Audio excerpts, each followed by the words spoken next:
We've seen how up there it looks, you know, how the interior of this poultry farm looks like. Wanafugwa vizuri, wako wengi. Now, what does it take to have such a particular farm in your homestead?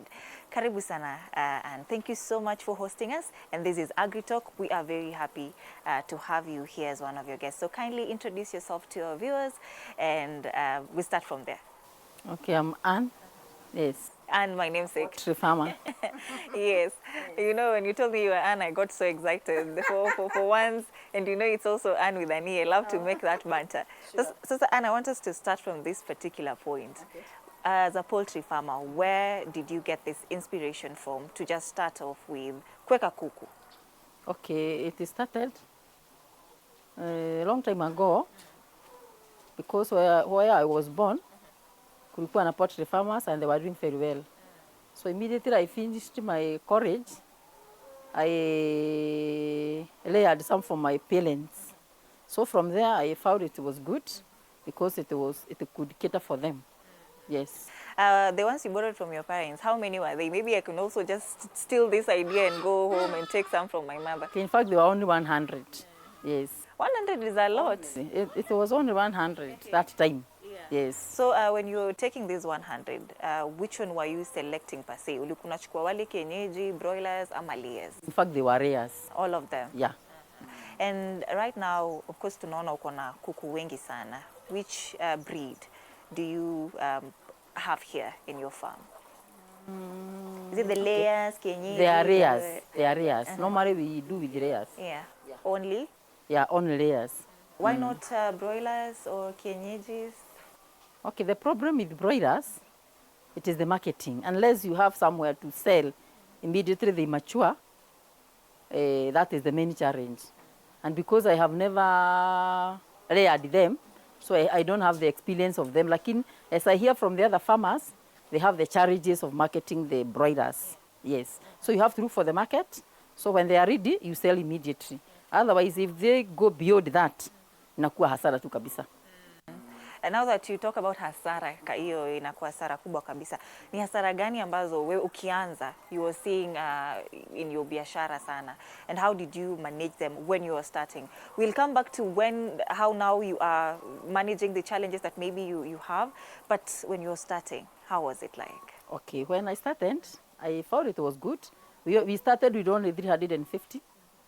Okay, that time we were working.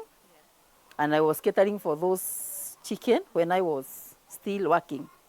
So we could not manage to employ somebody because the returns were not favorable. So we had to wait. Then we added some others, 350, Sikawa 700. And then from there, we were able to get somebody to help us manage those chicken. Yeah. I want to tell our viewers, just grab a pen and a paper. You know, I love to tell them that because I'm also writing do tusome kama darasa. When you talk about we, you and who, Anne? Me and my family. Yes. So you have my husband. You and your husband. Yes. This was a two-people idea, or it's you who went home and took 100 the chicken from home and said, let's start this. Okay. How did he take it? The idea was from me because I was the first one to keep for my parents. And then when I got married, he also started for his parents. Yeah. So we found it was a good job. So when we came here, we found it was necessary for us to start layering the chicken. Yeah. Yeah. So it's more of an extended family business. Your parents are doing it, his parents are doing it, and now you are also doing it. Okay, for this time, the parents are not doing it. Okay. Yes. You said when you're starting, it wasn't favorable in terms of returns.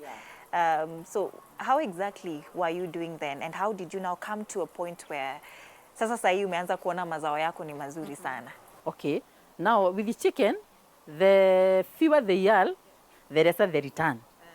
So we always advocate and we tell people, if you want to start, you start with 200 and above, because ikiwa dogo, the returns are very, and furthermore you are employing somebody, so you cannot get anything touchable. Yes. So this is what you're trying to say, that if you have a lot of chicken, I mean, yes, chicken. Yeah. Ukuwe na kuku wengi sana. You cannot do it alone. You have to have employees just helping around with the work. Yes, you have to be helped, and especially when it comes to breeding, and you are not available. You are not there. Yes, lakini normally for us brooding, we were doing it during the holidays, the long holidays, December holidays, because that time we could cater for them for 2 months. Then from there you reef them when they're 2 months and above, and from there you reef the worker to help you. And that worker, he also have the experience. We trained him to have that experience of rearing the chicks. Yes. Yeah, the chicks, you know, kwenye natoka, chicks, chicken, kitchen, kwenye natoka, we have those, those problems. So I'm hoping that even our viewer can get this sort of banter. Lakini now, what you're trying to say is, for you opening up these businesses, it also opened up businesses for other people. Mm-hmm. Yes. So how many people do you have working for you in your farm? Okay, actually, we have one. Yes, tunasaidiana na moja tu. Yeah. Lakini he or she gets the job done. Yeah, in fact, he manage. Yes, tukisaidiana na yeye, we are able to manage. Yeah. Now, Anne, in your farm, you have a very big farm. Maybe, first of all, before I get to the question that I wanted to ask, ni kuku wangapi uko nao hapa kwa sasa? For this time, we have about 22,200. We also have some other, the new ones, another lot here for about 350. So they're about 2,600. Yeah. 2,600. I had to write that one down. 2,600. Wanakula nini? Wanakula layers mash. Layers. Layers. Layers mash. Yes. Tell us about that. How do you now come to a point where umekuja ukawapatia hii layers mash? Does it have nutrients? Lazima ikuwe na nini ndio pia ensure kuku wanakuwa vizuri, hawapati magonjwa? Yes. Okay, to start with, when we bring them, sikiwa 1 day old, you have to start with chick mash or starter. Hiyo starter ina boost, they grow very quickly, and hiyo starter normally inakuwa ya broilers. So we feed them for 2 weeks, they grow very fast. Then from there we continue with stick mash for 8 weeks. Then from there we introduce growers gradually. You have to introduce gradually. At least for 1 week, you are mixing ratio. You increase the grower, you continue reducing the chick.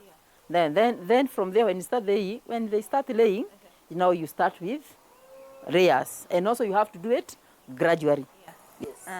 You said when you bring them, does it mean Yes. you also? Okay, we buy the chicks 1 day old, 1 day old.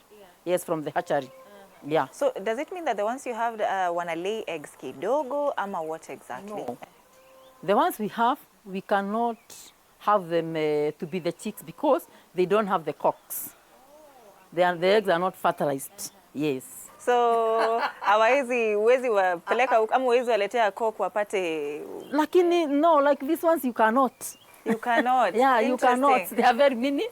And because we have those people who are professionals for the hatcheries, that is where we get our chicks from. Yeah, we used to have Mogoko Poultry Farm. They crossed that business. We are now dealing with Isinya and Kenchik. Yes. So what happens when unawa feed? You're giving them very, very good food, but now they don't give you the returns that you desire from unawalisha vizuri, you know? Lakini hawakupati profit. The reason why you feed them and they don't produce, there must be a problem behind that. One, maybe they're having the worms, so you have to deworm them.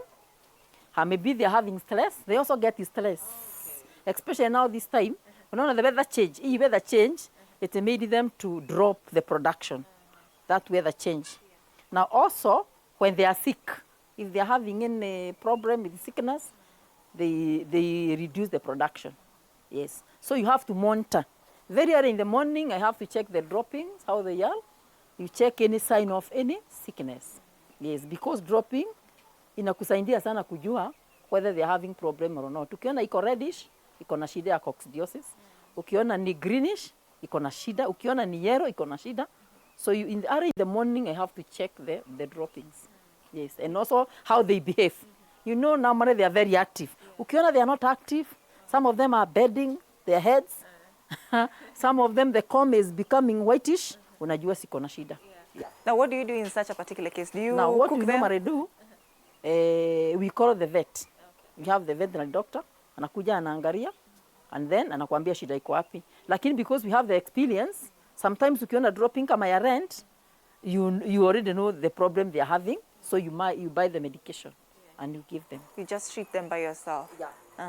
When you talk about unaangalia behavior ya kila kuku, 22,600, do you do this for all of them? Okay, we do check, but especially the cage system, you know there are only 4 in that particular cage. Yeah. So you can check very quickly, you can really know the problem very easily, because you're only checking at 4 of them. For every cage, you know how they are behaving. Ukiona pengine ingine imelala, it is not feeding, already you know they are having problem. But the good thing about this cage system, the problems are very minimal. Yeah, because the feeds are not contaminated and the water is not contaminated. Yes. Now that you're talking about the cage system, tunaona for your farm kuna two groups. Kuna wale wa juu na kuna wale wa chini. Difference ni gani? Hakuna difference actually.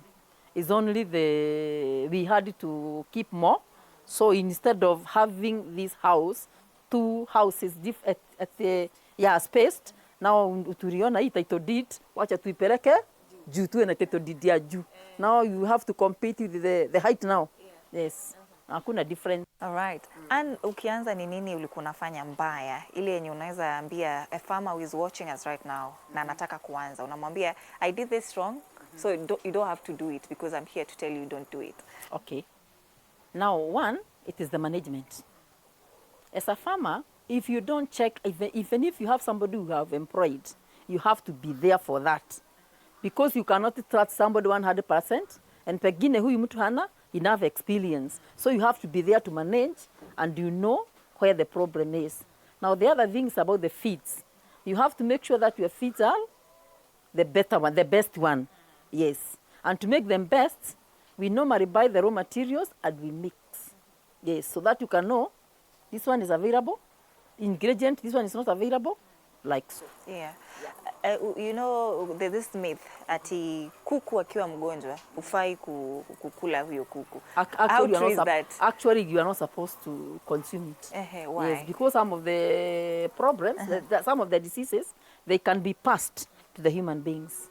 So when they die without knowing the cause, you cannot eat that one. Yeah. Yes. It goes. Hiyo imeenda. Hiyo imeenda. Unless you know, pengine imekufa juu ya, like sometimes they peck each other. So unaona the cause of that death. Lakini ukienda uone hivi imekufa hivi tu, and you don't know the reason for that, it is not good to eat. It is not good for human consumption. Yeah. When you talk about sometimes they peck each other. Mbona ni chakula hawana ama why is that pecking there? Okay, one, the main problem, it can be the feed, because it can meet something that you don't know. Yeah. So when they miss that thing, wanajaribu kutafuta from the others. And normally, ile ina peck ile ingine, when they are laying eggs, naona hiyo hofi that inatoka. And it is very soft. Kwa hivyo ikiguzwa kidogo, it start breeding. So all the others will come and yes, and peck the one which is having a problem. Yeah. Does it mean that pia to avoid that, kuna venye nyumba ya kuku inafaa kuwa inajengwa? Yeah. In fact, to avoid that, you should have a separate place. Ukiona kuku iko na shida, unaiondoa from the others, unaweka. Kama pale chini, uliona pale kwa ile kona kuna ka compartment kidogo huko. Hiyo ni ya kuweka zile siko na shinda. Ukiona pengine ina dose ama pengine it is packed, unaitoa unaweka separate. Yes. Ni kama ka ward hivi. Yeah. Wenye wanatibiwa hapo. Now the vet gets them from that particular point.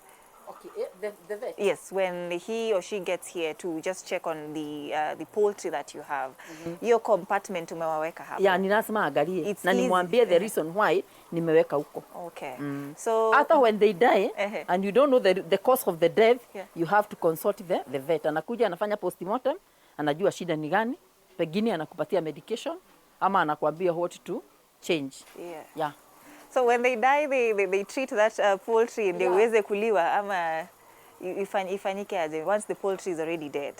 Once it is dead, nimekwambia if you don't know the reason for that, you have to either you burn it or you bury it. In fact, we don't give to the dogs. We don't, because you can spread the disease to even to the village. Yeah. So I get that. So we just dispose it. Yes. Yeah, we either burn it or we either bury it. Yes. So testing the dead poultry is to check ni ugonjwa gani iko hapo. Na hiyo inafanywa na the vet. Na vet. Anakuja anafanya postmortem anaikata yote, analalua yote, anaangalia where the problem is, and they know. And you know, and a lot of people who do poultry, wale wenye wanaanza, they don't consider that, and I'm hearing this for the very first time, hiyo hata the dead one must be checked. Why do you think a lot of poultry farmers wanna neglect that particular part? Okay, they neglect one, lack of knowledge. Maybe they say it's just a chicken, I just throw it away or I eat. Now the other thing, maybe they avoid the cost. You know, daktari akuja, hata afanye hiyo postmortem, you have to to pay for that. Yes. Or they don't know whether the doctor should know the reason why they die. Yeah. When you talk about wao pia wako na emotions, ni vipi, how do you know that there's something wrong with my chicken? Hapa ni venye kuna venye they are crying, the emotions are not okay like you used to. How do you know that they're not okay? One, they don't feed properly. The other one, the production is low. The production ikawa chini and they don't feed properly. Ukiona they are not feeding properly, there must be something. Because the amount of feed you provide for each one of them, they are supposed to finish by the end of the day. Kwa hivyo unajua, hii iko na shida because it is not feeding. Alafu hiyo ingine unaangalia the comb. Okay. Ukiangalia comb uone iko whitish, unajua hiyo iko na shida. Sasa unaona zingine, they are only resting. They are not active. So you know they're having a problem. Yes. Yeah. It could be a disease. Yeah, it could be a disease. Yes. Normally a disease. Normally a disease. Normally a disease. A disease. Yeah. Yes. And you know, I'm asking because kuna mahali tulikuwa tunafanya another episode on goat, wanasema bibi akimiskari anakuwa sana na emotional damage. So I was asking to go there kujua ni nini exactly happens kwa kuku ndio akue na emotions mingi sana. Lakini let's talk about now diseases. Have you encountered a point where umekuwa na outbreak of diseases in your farm? Yes, sometimes when we were having the deep litter, hii inaitwa deep litter ya kuweka chini, they were having problem of coccidiosis because of the wet. Like now when it is wet, it is brought by the wetness. Kukiwa wet, naona zinakula huko and they get the coccidiosis. Now, but it is not, lakini ukiangalia dropping in the morning na uone zimeanza kuwa brown hivi, unajua it is coming. So you try to minimize that problem by medication immediately. You see that. Yeah. The coccidiosis ndio imekuwa shida sana when we were having this. Lakini when we started having this cage system, that one is minimal. In fact, we do not have any experience unless the time of brooding. Yes. Because this one we keep them there when they start laying eggs. You know, when they are chicks, you cannot put them there. Sinaanguka, they cannot take the water and so. So when they are brooding, that is when they normally have problems because tuna brood na deep litter. Lakini tukiweka kwa cage, hiyo shida ni minimal. Yeah. So do you have some that you still put here at the deep litter? Okay. Tuko na deep litter tulileta just another day. Tulinunua zikiwa brooded, lakini zilikuwa na shida kidogo. That is why now we are trying to manage. Yeah, we are trying to manage. Yeah. How does it feel like being a poultry farmer? And it is really enjoyable, one, and you are busy. You don't have time to waste actually. Uko na program, uko na timetable, nikiamka, ninaingia huko, sikifika saa 4 na correct eggs, sikifika saa 8 na correct eggs, naweka feeds, so in fact you are busy. You don't have time to think about the other. Yeah. In fact you are busy. Yes. So you can tell people who are idle, jaribu. In fact, I even advise them, and I tell them, even my villagers, I tell them, try at least, and you taste that one. Yeah.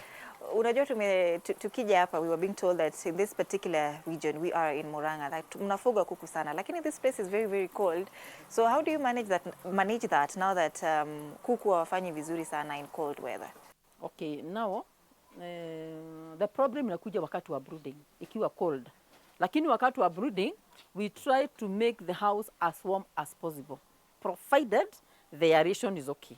You have to check the aeration. Hata tukibrood sikija Monday old, hata kukiwa na you are minding about the coldness, you have to mind about the aeration because there must be enough there for the chicks.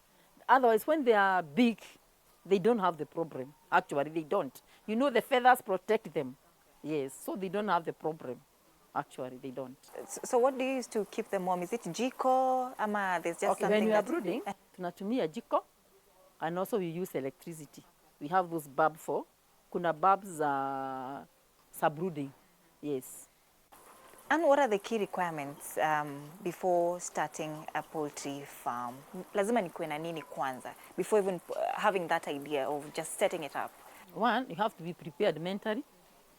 You know, first of all, you have to prepare yourself. You want that.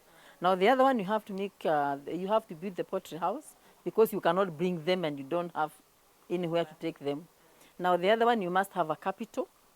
Even though you require capital, at least ukiona that enough money for buying the chicks and brooding, when you have the incoming income, you have the income that is coming maybe pengine monthly, or you are getting money from somewhere, you don't have to accumulate hundreds of thousands for you to start the poultry farming. You only need for the buying the chicks and maybe for the brooding. Then from there, if you have the flow of money, you continue buying feeds, you continue doing the rest as they grow. Yeah. When you talk about capital, unajua hiyo ni pesa na watu wanatakanga kujua how much do I need to start? How much would you recommend? Okay, for this time, now huko beleni, the life was not as, the economy was a bit better. Now for this time, ukiwa na kuku moja for this time, inatumia from buying to the time it will start feeding itself about 700. One chick. You buy, you brood until it is able to feed itself. 700 shillings. Yeah. 700 shillings only? Yeah, for one chick. For one chick. So ukiwa na 100, you require 70,000 until the time they are able to feed themselves. Yes. That's an investment. Hiyo ni pesa mingi sana. It is not actually, it is not much. Because you know by the end of the day, yeah, you will get something. Yes. So how do you measure now the return on investment? Ni venye unafanya kwa market ama how do you know that even if you spend this 70,000, itarudi? Okay, now the problem we have is the marketing of eggs. When the marketing of eggs is better, like now there was a time we were selling even 430, 420. Lakini market ikiwa chini like this time, it is costing about 320. Unaona, a drop of 100 shillings. Now the return is not very high. It's not very high. Lakini tunasukuma tu. Yeah. Because we know in the meantime, mambo itakuwa tu sawa. Yeah. So when are your most lowest moment? Umesema kama sahi si mzuri. Why sahi si mzuri na kuna times zingine wanasema kuna mayai imetoka imported. Now ikiwa imported in a flood market. Iki flood market, sasa unaona bei inaenda chini. So inamaanisha and also the economy. Wakati mwingine walikuwa wanasema tukipeleka hakuna watu wa kununua, hawana pesa. So what do we do? So inaenda chini. And you know we also deal with brokers. So unaona broker anaweza kuja aseme siko chini na iko juu. Yeah. You know. Now when a broker comes in, yeye anatoa wapi mayai ya kuuzia wengine, just trying to get into your business? Okay, huyo broker akija unamuuzia mayai, anaenda anauza. Yes, unamuuzia tu. Kama yule amekujia, utamuuzia. Alafu akienda atauza. Sasa akiwa hata profit anataka anapata profit ya 20 shillings per tray, you know that is not your shauri. Yes. Lakini market inakaaje exactly uko nje? You know, who do you sell to? Hawa watu unauzia supermarket, unauzia duka, unauzia wale tu. Actually we sell to the brokers. Yeah. We sell to the brokers and we don't rely with one. No. We rely on several because mayai kifront. Huyu anakuja anasema mayai haiendi. Kwa hivyo ikiwa alikuwa anabeba 100 trays anakuambia atabeba 50. Hiyo 50 nyingine utapeleka wapi? And you have to feed them. So we use as many brokers as possible. Yes. Huyu anakuja anabeba today, huyo mwingine tomorrow, like that. How do you get to a point where now you have a broker who you trust? Ule mwenye unajua huyu naweza muita na nimpatie produce. Ndio yule ana watch pia atajua how they can also get their own broker. Now the problem is this. There are some of the brokers who are very good. Mnakuja, mnaanza vizuri, ananunua vizuri. Alafu anakuja anasema, "Hebu niende niuze, nikulete." Wengine wanatoroka. Anatoroka. So, hata ukimpigia simu, ana block wewe. Now, and some of, even sometimes, you don't know huyu mtu ametoka wapi. Because pengine, the person was directed to by somebody else, another farmer. What do you think wanatoroka? Is it because wanapata better bidders ama what? In fact, it is not. It's just ukora. Let me say it is ukora. Just that. But have you read the market very well to know huyu ako hapa mchezo, they are not here? Okay, we try, but we only trust God. We trust God. Yes. Now, I want you to talk to us about wale kuku. Tumeongelelea mayai. You sell mayai to these brokers. But do you now sell these chicken that you have here? And at how much? Okay. Now, when you find that they are not able to feed themselves, you have to dispose them. When it comes to time of disposing, you also have to inform the brokers. Unamuita tu, anakuja anaangalia kuku, you negotiate the price. Lakini hata hiyo price ya X-layers inakuwa also controlled. Kuna wakati inakuwa very good, lakini there was a time we were even selling 631. Lakini inaenda wakati mwingine chini up to 300. Na inapelekana na mayai. Mayai iko juu, ikiwa juu hata X-layers inakuwa juu. Mayai ikiwa chini hata X-layers inakuwa chini. Like now unasikia mayai ni 320 hivi, 320, 330. So even the price of these X-layers zinakuwa around that figure. So when are your peak moments? Ni Christmas, Easter, Okay, the problem with us sometimes, there was a time we were timing for Christmas because we thought, hi, Christmas. Watu wanakula chicken. Ikija Christmas, ilikuwa imeflood. Na kuna companies zingine zinaweka kuku. Companies. Kama Kenchik, kuna wakati wengine wanatoa zao kuuza. Sasa ukitoa like that time and that is the time you want to sell, soko inaenda chini. Wanasema wale wamefungua, wa company wamefungua. Sasa inaenda chini. Yeah. So some of the challenges that you're facing during these peak times is wale wenye wako established wanatokea. Yeah, zote. Unasikia huyo mtu ametoa 200,000. Sasa unaona na wewe zako ni 500. Utauzia nani? Bei inaenda chini. The highest you've sold, is it at 630? Yes, in fact we sold 630. The highest we sold 630. Haijaipita? Hiyo ilikuwa juu. So anyone can eat chicken if they want. The 630, if you're looking at it, do you see it? Tutoke sasa kama farmer. If you were to buy chicken at 630, would you see it as a fair price? In fact, it is, because you need to eat chicken. And that's the time it is costing that. You're saying I cost 630, you have to buy it at that. You have to buy. And in fact, yeye akinunua 630, sasa wewe ikienda kwa market, so wewe utanunua about 800. Yes.